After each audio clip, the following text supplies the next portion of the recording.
கர்த்தர் நல்லவர், அவர் கிருபை என்றும் உள்ளது. ஆமீன் சொல்லலாமா? கர்த்தர் நல்லவர். நியாயத்துக்கு, நீதிக்கு, நேர்மைக்கு, நாணயத்துக்கு, ஒழுக்கத்துக்கு, இதுக்கெல்லாம் அந்த காலத்துல மார்க்கெட் நல்லா இருந்துச்சு. எந்த காலத்துல? ஆரம்ப காலத்துல ஒழுக்கத்துக்கு, அச்சம், மடம், நாணம், பயிர்ப்புன்னு சொல்லுவாங்க இல்லையா? பெண்களுக்கு நேர்மை, உண்மை, நாணயம், நியாயம், நீதி, இது எல்லாத்துக்குமே அந்த காலத்துல மார்க்கெட் நல்லா இருந்துச்சு. மவுசு நல்லா இருந்துச்சு. வரவேற்பு மக்கள்கிட்ட அருமையா இருந்துச்சு. இப்ப என்னடானா அதுக்கு மார்க்கெட் சரிஞ்சு போச்சு, மவுசு குறைஞ்சு போச்சு. இப்ப எதுக்கு மக்கள்கிட்ட வரவேற்பு அதிகமா இருக்கு, மவுசு அதிகமா இருக்கு, மார்க்கெட் நல்லா பீக்ல இருக்கு அப்படின்னா எதுக்கு? அநியாயத்துக்கு, அக்கிரமத்துக்கு, துரோகத்துக்கு, வஞ்சகத்துக்கு, ஏமாத்துத்தனத்துக்கு, பொய்த்தனத்துக்கு, ஒழுக்கம் கெட்டதுக்கு, இதுக்கு தான் இன்னைக்கு மார்க்கெட். சரிங்களா? எந்த மார்க்கெட் போயிருச்சு? அந்த மார்க்கெட் போச்சு. உண்மைக்கு இப்பெல்லாம் மார்க்கெட் கிடையாது. அந்த காலத்துல தான் உண்மைக்கு மார்க்கெட் இருந்துச்சு. இப்ப மார்க்கெட்லாம் கிடையாதுங்க. அதுலதான் நியாயத்துக்காக, நீதிக்காக, ஒழுக்கத்துக்காக, நேர்மைக்காக, நாணயத்துக்காக, உண்மைக்காக கத்திட்டு இருக்கிறவன் இன்னும் கத்திட்டே தான் கிடக்குறான்.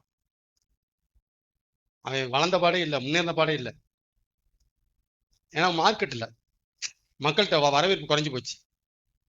அக்கிரமா அநியாயம் பண்ணா அப்படிங்கிறாங்க.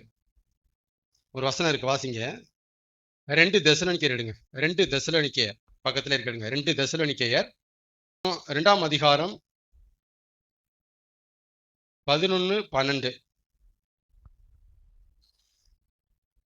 ஆகையால் சத்தியத்தை, உண்மையை நம்பாமல் அநீதியில், அநியாயத்தில், அக்கிரமத்தில், ஒழுக்க கேட்டில், பொய்யில் பிரியப்படுகிற யாவரும்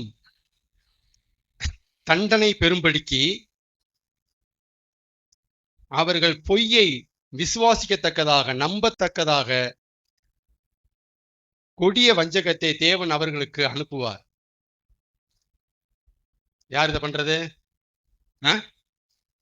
தேவன் இதை செய்வார்.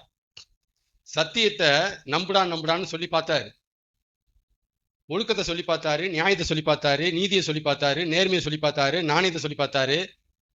மக்களுக்கு விருப்பம் கிடையாது. அவங்களுக்கு எதுல விருப்பம் அப்படின்னா, பொய்யில விருப்பமா, அக்கிரமத்துல விருப்பமா, அநியாயத்துல விருப்பமா, ஊழல்ல விருப்பமா. அப்ப இப்படிப்பட்டவங்களை நாசம் போக்குறதுக்கு வசனம் சொல்லுது. 10ஆம் வசனத்தை வாசிங்க. 9, 10 வாசிங்க. 2ஆம் அதிகாரம் 9, 10. அந்த அக்கிரமக்காரனுடைய வருகை சாத்தானுடைய செயலின்படி சகல வல்லமையோடும் அடையாளங்களோடும் பொய்யான அற்புதங்களோடும் கெட்டு போகிறவர்களுக்குள்ளே அநீதியினால் உண்டாகும் சகலவித வஞ்சகத்தோடும் இருக்கும், ஏமாற்றுத்தனத்தோட இருக்கும்.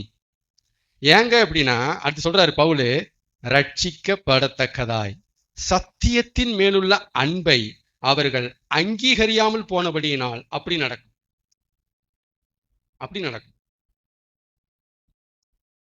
என்ன சொல்ல வரேன்னா, இனி வரும் காலத்துல எதுக்கு மார்க்கெட் இருக்காது?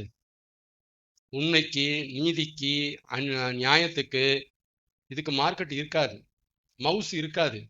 எதுக்கு தான் மவுஸ் அதிகம்? பொய் சொன்னா நீங்க நல்லா வாழ முடியும். ஆமா, நல்லா நீங்க ஏமாத்தினீங்கன்னா சூப்பரா வாழ முடியும். அருமையான வாழ்க்கை காத்திருக்கு. உண்மையாவே சொல்றேன் நான்.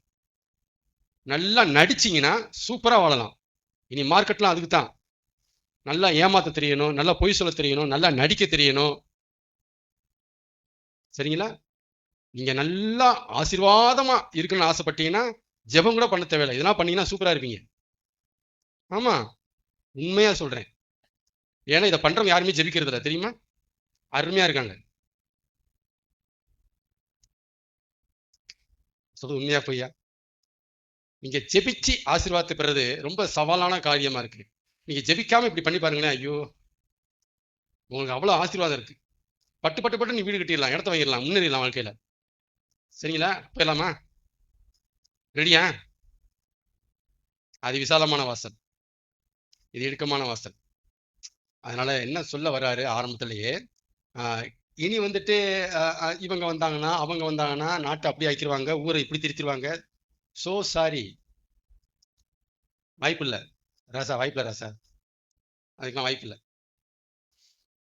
ஏன்னா அக்கிரமக்காரன் வர வேண்டியிருக்கு, அந்தி கிறிஸ்து வர வேண்டியிருக்கு.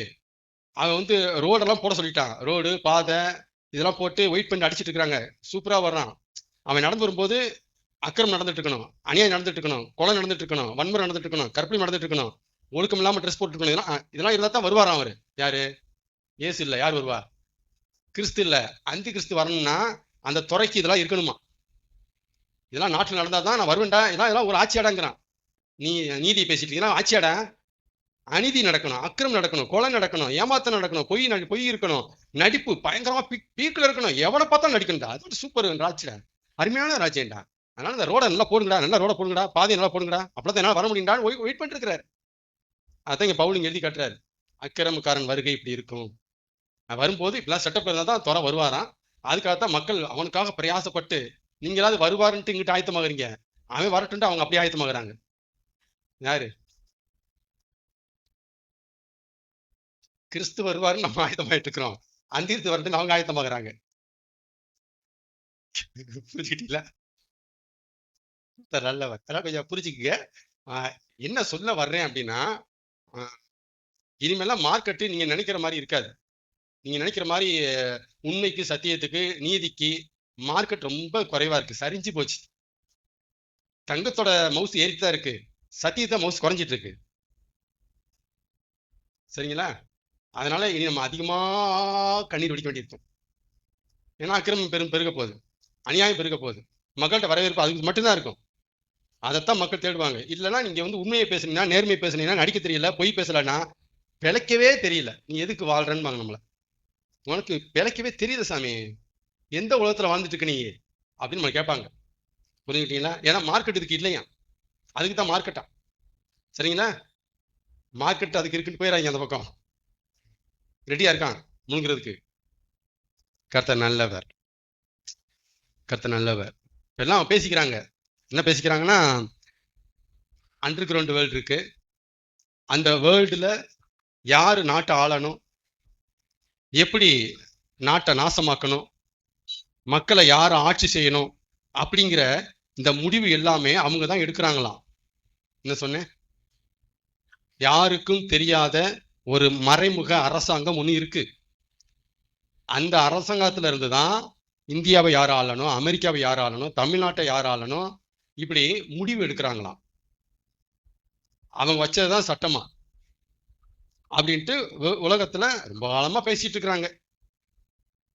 சரிங்களா? பட் விசுவாசிகளாகிய நாம, ஆவிக்குரியவர்களாக நாம் எப்படி அதை எடுக்கிறது? தானியேல் 4ஆம் அதிகாரம் 35 வாசிங்க. தானியேல் 4:35. விசுவாசிகளாகிய நாம், ஆவிக்குரியவர்கள் என்று எண்ணிக்கொள்கிற நாம் அந்த சீனை, அந்த காட்சியை அப்படி கேள்விப்படுறத நாம எப்படி புரிஞ்சுக்கணும்? தானியேல் 4ஆம் அதிகாரம் 35ஆம் வசனத்தை வாசிக்கலாமா உரத்த சத்தமா? என்ன எழுதியிருக்கு? பூமியின் குடிகள் எல்லாம் நத்திங் என்று எண்ணப்படுகிறார்கள். கர்த்தராகிய ஆண்டவர் தாமே தமது சித்தத்தின்படியே வானத்தின் சேனையையும் பூமியின் மக்களையும் குடிகளையும் நடத்துகிறார். அவருடைய கையை தடுத்து அவரை நோக்கி என்ன செய்கிறீர் என்று சொல்லத்தக்கவன் ஒருவனும் இல்லை, ஒருவனும் இல்லை. 4:35 தானியேல் மறக்க கூடாத எக்ஸலண்ட் வசனம், அது அருமையான பதிவு. இதை எழுதுறது ராஜா, இதை சொன்னது ராஜா, சாதாரண கிடையாது, ராஜா எழுதுற அந்த வார்த்தையை. சரிங்களா? அதை சொல்றாரு, வானத்தின் சேனைகளையும் பூமியின் குடிகளையும் யார் நடத்துறா? யார் நடத்துறா? கர்த்தராகிய ஆண்டவர் நடத்துகிறாராம். அப்ப சொல்லுங்க, நாட்டை யார் ஆளணும், ஒரு நாடு இனி எப்படி இருக்கணுங்கிற முடிவு யார் எடுக்கிற முடிவு? நமக்கு தெரிஞ்சு அண்டர் கிரவுண்ட் முடிவு எடுக்குதுன்னாலும் பட் அங்கிருந்து நடக்கலது. இது எல்லாம் தேவன் எடுக்கிற முடிவு. ஆமீன் சொல்லுங்க. தேவன் தான் முடிவு எடுக்கிறாரு. யார் ஆளணும், யார் ஆளக்கூடாது, இனி வரும் உலகம் எப்படி இருக்கணும். பிசாசு உயிரோட இருக்கணும்ட்டு அவன் எடுத்த முடிவுலையா வாழ்ந்துட்டு இருக்கிறான்? யார் எடுத்த முடிவு அது? தேவன் எடுத்த முடிவுல தான் பிசாசு வாழ்ந்துட்டு இருக்கிறான். இல்லைன்னு நினைச்ச முடியாது, வாழ முடியாது. நம்புறீங்க அந்த சத்தியத்தை? பிசாசு ஒரு முடிவு எடுத்து அவன் வாழ்ந்துட்டு இருக்கல. இன்னும் ஒரு 10 வருஷம் வாழ்வோமே, இன்னும் 100 வருஷம் அப்படிலாம் வாழல. அவன் உயிரோட இருக்கட்டும்ட்டு தேவன் எடுத்த முடிவுல உயிரோட வாழ்ந்துட்டு இருக்கிறான். விசுவாசி முதல்ல பிசாசு அப்படி புரிஞ்சுக்கணும். ஆமேனா? இதை புரிஞ்சுக்கிட்டவங்க, தானியேல் 4:35 நல்லா புரிஞ்சுக்கிட்டவங்க, இந்த மாதிரி விஷயங்களை கேள்விப்படும் போது, இந்த அடுத்து வந்தானமே, இவன் தான் ஆட்சியை பெறணுமே, அன்று கிரமில்ல இவன் தானே செலக்ட் பண்ணிருக்காங்கமே அப்படி சொல்லும்போது நமக்கு தெரியணும், தேவன் எடுத்த முடிவு. அவருடைய கையை தடுத்து அவரை என்ன செய்கிறீர் என்று சொல்லத்தக்கவன் ஒருவனும் இல்லையா. இவனையும் போட்டீங்க, அவனையும் தூக்குனீங்க, சொல்ல முடியாது. ஆமேன். அதான் ஆண்டவரை நான் எப்பயுமே மாஸ்டர்னு சொல்லுவேன். அவர் மாஸ்டர், கிரேட் மாஸ்டர். பரலோகத்தை நிர்வகிக்கிறார், பூலோகத்தை நிர்வாகம் பண்ணுகிறார். சும்மா இல்ல, நீ நினைக்கிறீங்க நம்ம சும்மா பரலோகத்தில் உட்காந்துருக்கிறாரு, 10 பேர் புகை போட்டு ஆராதிக்கிறான்னு நினைச்சிட்டு உட்காந்துருக்கீங்க. அவர் நிர்வாகம் பண்ணுகிறார். தூதர்களை, கேருபீன்களை, மூப்பர்களை, பூமியில இருக்கிற ராஜாக்களை, துரைத்தனம் உள்ளவர்களை, அதிகாரம் உள்ளவர்களை, சாதாரண குடிமக்களை அவர் நிர்வாகம் பண்ணுகிறார். ஆமீன் சொல்லுங்க. அரசாங்கம் பண்ணுகிறார். என்ன நடக்கணும், என்ன நடக்கக்கூடாது, எப்படி நடக்கணும், எப்படி நடக்கக்கூடாது, எப்ப நடக்கணும், எப்ப நடக்கக்கூடாது, அத்தனையும் தேவன் திட்டம் பண்ணி இருக்கிறார். ஆமீன். அவருடைய திட்டத்தை மீறி ஒரு திட்டம் இங்க நடக்காது. என்ன சொன்னேன்? அவர் போட்டிருக்கிற திட்டத்தை மீறி புதுசா ஒரு திட்டம் பூமியில நடக்கவே நடக்காது. எந்த திட்டம் நடந்தாலும் அவர் போட்ட திட்டத்துக்குள்ளதான் அது நடக்கும். ஏன்? அவர்தான் மாஸ்டர், அவர்தான் மாஸ்டர். அதனால பயப்படாதிருப்போமாக. யார் வந்தாலும் நம்மால் தான் எல்லாம் பண்றாரு. நம்மால் தான். யார் அவரு? நம்மால். தேவன் யாரு? நம்மால். ஏன் ஆள்றா, ஏன் ஆள் எடுத்துடா அப்படின்னு சொல்ல தெரியணும். கர்த்தர் நல்லவர். ஆமீன் சொல்லலாமா?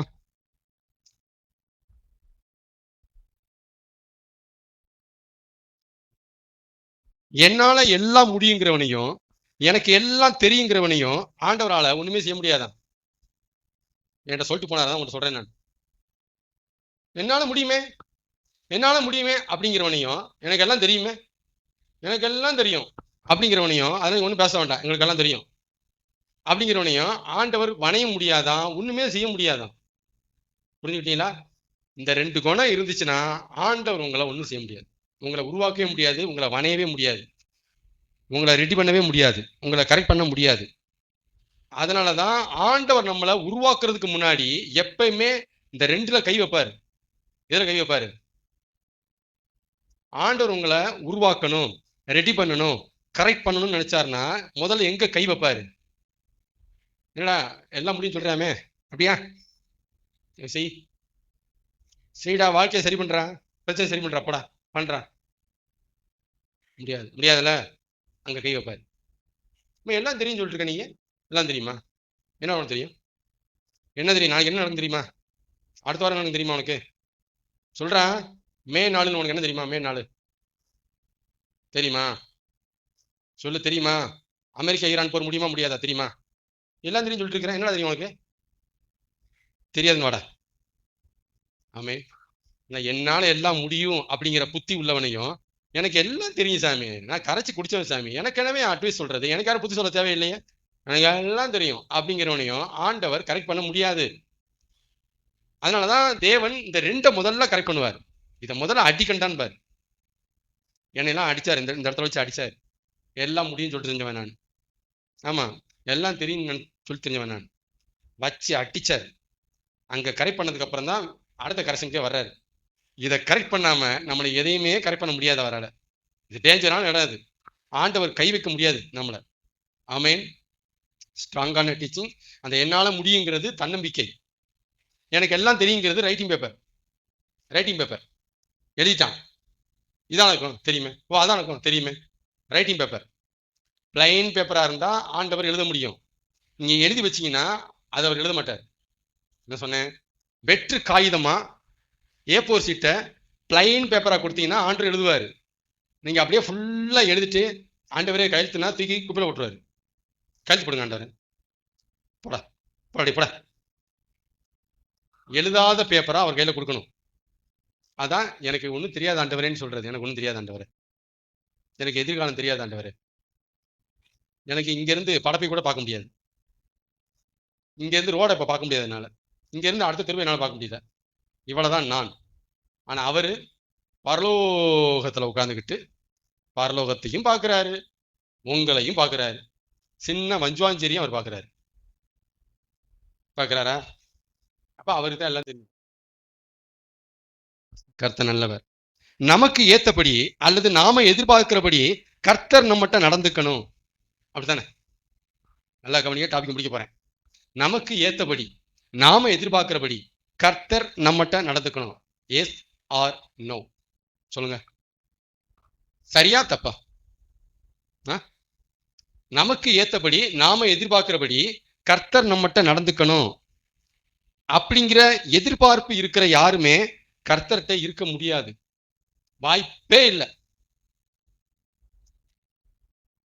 அதான் இந்த மாதிரி எண்ணத்துல வந்தவங்க எல்லாம் சீக்கிரமா அவரை விட்டு வெளியே போயிட்டாங்க. என்ன பிரச்சனைனா, நமக்கு ஏத்தபடி நாம எதிர்பார்க்கிறபடி கர்த்தர் நம்மகிட்ட நடந்துக்கணும் அப்படின்னு எதிர்பார்ப்போட வந்த எல்லாருக்கும் கண்டிப்பாக ஏமாற்றம் இருக்கும் என்கிற தீர்க்க தரிசனத்தை ஆண்டவர் இப்பொழுது சொல்லுகிறார். இந்த தீர்க்க தரிசனத்தை எழுதி வைங்க, உங்களுக்கு ஏமாற்றம் தான் இருக்கும். கர்த்தர் முதல்ல ஆக்சுவலா தப்பு, அதான் சொன்னேன் முதல்ல, பிளைன் பேப்பர் தான் right method, writing paper wrong method. அவர்கிட்ட பாட்சா படிக்காது. ஆமேன். நாம எதிர்பார்க்கிற மாதிரி அவர் நடந்துக்கலாம்னு சரி, அல்லது அவர் எதிர்பார்க்கிற மாதிரி நாம நடந்துக்கலாம்னு சரி, அவர்கிட்ட தான் நாம இருக்கணும். நான் எதிர்பார்க்கிற மாதிரி ஆண்டவர் என்கிட்ட நடந்துக்கலங்க அப்படின்னாலும் சரி, நான் இப்படிலாம் செய்வார் பார்த்தேன், இப்படி ஒரு வேலையை கொடுத்துருவாருன்னு பார்த்தேன், இப்படி ஒரு ஜாப்பை கொடுத்துருவான்னு பார்த்தேன், இப்படி ஒரு காலேஜ் கொடுத்துருவான்னு பார்த்தேன், இப்படி ஒரு பணத்தை கொடுத்துருவான்னு பார்த்தேன், இப்படி ஒரு அற்புதத்தை பண்ணிடுவான்னு பார்த்தேன், இப்படி ஒரு பிரச்சனை தீர்த்து வச்சுருவான்னு பார்த்தேன், நடந்துக்கலங்க அப்படின்னாலும் சரி. அல்லது அவர் எதிர்பார்க்கிற மாதிரி நான் நடந்துக்கல, அவர் ரொம்ப எதிர்பார்க்கிறாரு, நேற்றுலாம் ஜெபத்துக்கு எதிர்பார்த்தாரு, ஜெபத்துக்கே போக முடியல, சர்ச்சுக்கு போன்னு தான் சொல்றாரு, நான் சர்ச்சுக்கு வரணும்னு எதிர்பார்க்கிறேன், நான் சர்ச்சுக்கெல்லாம் போக முடியல, படிக்க முடியல, ரொம்ப எதிர்பார்க்கிறாரு, என்ன படிக்க முடியல, அந்த பாவத்தை செய்யாதான்னு சொல்றாரு, ஆனாலும் பாருங்க என்னால முடியல, எதிர்பார்க்கிறாரு, ஐயோ நான் பரிசுத்தமா ஒன்று எதிர்பார்க்கிறாரு, என்னால முடியல, அவர் ரொம்ப என்கிட்ட எதிர்பார்க்கிறாருங்க, ஆனா என்னால முடியலங்க அப்படின்னாலும் சரி. சரி, நான் ரெண்டுமே சீரியஸா பேசுறேன். ஒரு பக்கம் நாம எதிர்பார்க்கிற மாதிரி அவர் நம்மகிட்ட நடந்துக்கலனாலும் சரி, இன்னொரு பக்கம் அவர் எதிர்பார்க்கிற மாதிரி நான் நடந்துக்கலனாலும் சரி, அவரை விட்டு போயிடக்கூடாது. ஸ்ட்ரிக்ட் வார்னிங், இந்த முடிவை ஸ்ட்ராங் ஆயிடுங்க. ரெண்டு பக்கம் பிளாக் பரவாயில்ல, அவர்கிட்ட தான் நீங்க குப்பையை கொட்டணும், நீங்க அவர்கிட்ட தான் குடியிருக்கணும், அடிச்சாலும் பிடிச்சாலும் அவர்கிட்ட தான், எட்டி வச்சாலும் திரும்ப காலம் தான் பிடிக்கணும் அவர்கிட்ட. இந்த வரையும் என்ன விட்டுறாதீங்க, நான் சரியில்லை தான், என்னை விட்டுறாதீங்க. நீங்க எதிர்பார்க்கிற மாதிரி என் பேச்சு அமையல, என்னுடைய கையின் காரியங்கள் அமையல, காலின் காரியங்கள் அமையல, என்னுடைய இருதயம் சரியில்லை, உங்களுக்கு முன்பாக இருதயம் சரியில்லை, ஆனாலும் நான் உங்களை விட்டு போக மாட்டேன் ஆண்டவரே. நீங்க என்ன போடான்ட்டு துரத்தி டோரை 3 நாளும் டோர் வாசல்லே கிடப்பேன் ஆண்டவரே. இதான் இந்த முடிவு இருக்கிறவங்க யாருமே அவரை விட்டு போக மாட்டீங்க, நான் ஸ்ட்ராங்கா சொல்றேன், யாருமே போக மாட்டீங்க. நான் சொல்றது உண்மையா? இப்படிதான் நீங்க வாழணும்ட்டு தலை எதிர்பார்க்குது. ஏண்டா நான் போன்னு சொன்னா போயிருக்காக்கும் அப்படி கேட்பாரு, டோரை மூடி உன்னை வெடி நிப்பாட்டினா நீ அவன்கிட்ட போயிருக்காக்கும், டோரா நிக்க மாட்டீங்களா அங்கேயே அப்படின்னு கேட்பாரு. ஆமே, கர்த்தர் நல்லவர். அதனால நாம எதிர்பார்க்கிற மாதிரி அவர் நடந்துக்கலாம்னு சரி, அல்லது அவர் எதிர்பார்க்கிற மாதிரி நாம நடந்துக்கலாம்னு சரி, அவர்கிட்ட தான் இருக்கணும். போய் எழுதுங்க. ஏன்னா இந்த 2 பிரச்சனை திரும்ப திரும்ப விசுவாசிட்டு வந்துகிட்டே இருக்கும், வந்துகிட்டே இருக்கும். ஒண்ணு, நான் சரியில்லை, நானே ஜெபம் பண்ணுவோம், நான் பாவம் பண்ணிட்டேன், ஆமா அவர் எதிர்பார்த்த எந்த செஞ்சுட்டாரு, நாளை பார்த்துக்கலாம் ஜெபத்தை. இந்த ரெண்டுமே விசுவாசி சேட்டை பண்ணிட்டே இருப்போம். பண்றோமா? பண்ணலையா? பண்றோம்ல? அதான் அவர்கிட்ட தான் இருக்கணும். அவர் சரியில்லைன்னு தோணினாலும் சரி, நாம சரியில்லைன்னு தோணினாலும் சரி, ஜெபத்துல போய் உட்காந்துடணும். ஆமேன் ஆண்டவரே, உள்ளேன் ஐயா, வந்திருக்கிறேன் ஐயா, சொல்லுங்க ஐயா, என்னையா பண்ண போறீங்க, அப்படி போய் நின்று அவர்கிட்ட. அதான் தாவீது சொல்லுவாரு, நான் அவன் கையில விழுகிறதுக்கு இவன் கையில விழுகிறதுக்கு பேசாம ஜீவனுள்ள தேவன் கையில விழுந்து போறது நலமா இருக்குன்னு சொல்லிட்டான். உங்க கையில விழுந்து போயிடுறேன். உங்களை பகைச்சிட்டா நான் அவன்கிட்ட போய் ஆகணும். ஒருத்தன் நிக்கிறான், வாயை திறந்து நிக்கிறான், அவன்கிட்ட போய் நிக்கணும். எதுக்கு நாங்க போய்கிட்டு? நான் உங்ககிட்ட இருந்து போயிடுறேன். அடிச்சாலும் பிடிச்சாலும் எனக்கு அவர் தான். சொல்றோம் அந்த மாதிரி வாழ்க்கையிலாம். என் கணவர் என்னதான் என்ன தூக்கி போட்டு மிச்சாலும் கல்லானாலும் கணவன்க, புல்லானாலும் புருஷங்க. என் கணவன் என்னத்தாங்க பேசுறோமா மணிமார்கள்? இதைத்தான் அப்படியே ஆண்டர்கிட்ட பேசுங்கன்னு சொல்றேன். நான் இங்க பேசுறது அங்க பேசுங்க. உண்மைதாங்க, நான் எதிர்பார்த்து செஞ்சு தரலங்க. அதுக்காக விட்டு போக முடியுமா? அவர்கிட்ட போக முடியுமா? என்ன பேசுற பிசாஸ் போட. உண்மைதான், உண்மைதான், அவர் பிடிக்காத பண்ணிட்டன் தான். அதுக்காக அதுக்காக விட்டு போயிடுவானா? போட. இந்த வைராக்கியம், இந்த இந்த உரிமை கொண்டாடுதல் உங்களுக்கு வரணும். அவரை விட மாட்டேன்டா. ஆமென். கர்த்தர் நல்லவர்.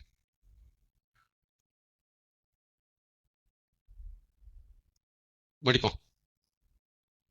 யோசுவா சொன்ன ஒரு வார்த்தை, நானும் என் வீட்டாருமோ வென்றால் முடிய பார்ப்போம், கர்த்தரையே சேவிப்போம். சரிங்களா? இந்த கர்த்தரையே சேவிப்போம் அப்படிங்கிற வார்த்தை எப்படி புரிந்து கொள்ளப்பட்டிருக்கு? நீங்க எப்படி புரிஞ்சிருக்கீங்க?